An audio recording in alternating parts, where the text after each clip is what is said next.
அண்ணா நாம் தமிழர் கட்சி சீமான் அண்ணா வந்து நாளைக்கு மினிமம் ஒரு 5 தொகுதி வெற்றி பெறுவாருன்னு நினைக்கிறேன்.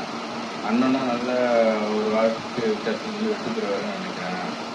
நிறைய பேர் சொல்கிறாங்க சீமான் வந்து நாம் தமிழர் கட்சி வந்து விஜய் வந்ததுக்கு பிறகு வந்து ஓட்டு குறைஞ்சிடும், காணா போயிடுவார், 4% வந்து 3% சொல்கிறாங்க. அதெல்லாம் வரதுக்கு வாய்ப்பே கிடையாது. அவர் 8% மேலே 10-12% வரும் கண்டிப்பாக. அதுவும் இல்லாமல் சீமான் அண்ணா மிகப்பெரிய வாக்கு வித்தியாசத்தில் வெற்றி பெறுவார்.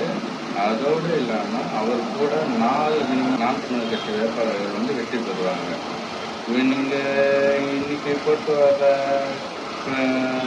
அரசியல் கருத்து எல்லாமே பார்த்தீங்கன்னா காசு கொடுத்து ஒரு மீடியம் காசு கொடுத்து இவ்வளோ வரும் அவ்வளோ வரும் எல்லாம் போய் பிரச்சாரம் பண்ணியிருக்காங்க.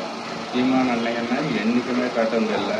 வந்து சீமான் அண்ணன் வாக்கு எண்ணிக்கைங்கிறதும் காட்ட மாட்டாங்க. நாம் தமிழர் கட்சி போட்டிட்டுங்கிறத காட்ட மாட்டாங்க. அதே போல் எக்ஸிட் போல்லையும் அவங்களை காட்டுறது கிடையாது. ஆனால் அண்ணா வந்து படிப்படியாக முன்னேறி இன்னைக்கு 8% மேலே வாக்கு எடுத்து ஒரு அங்கீகரிக்கப்பட்ட கட்சியாக மாறிக்கிறாரு. இங்கே டபுளாக மாறுமா தவிர குறையாச்சான வாய்ப்பே இல்லை. மிகப்பெரிய வெற்றி அண்ணன் அடைவார். நாளைக்கு நாம் தமிழர் கட்சி மிகப்பெரிய போராட்டத்தில் இறங்க போகிறாங்க.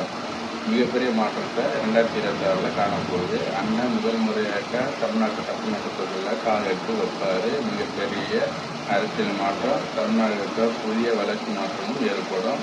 இனி கேள்வி கேட்குறது தமிழ்நாட்டு சட்டமன்றத்தில் ஒரு நல்ல தமிழர், ஒரு பச்சை தமிழர், இந்த மண்ணுக்கும் மக்களுக்கு ஏற்ற ஒரு நபர் நம்ம சட்டமன்றத்தில் இருக்கார். நம்ம தமிழ்நாடு சட்டமன்றத்தில் இனி வர காலம் நாம் தமிழர் காலமாக இருக்கட்டும். நான் உங்கள் அடுத்த நன்றி வணக்கம்.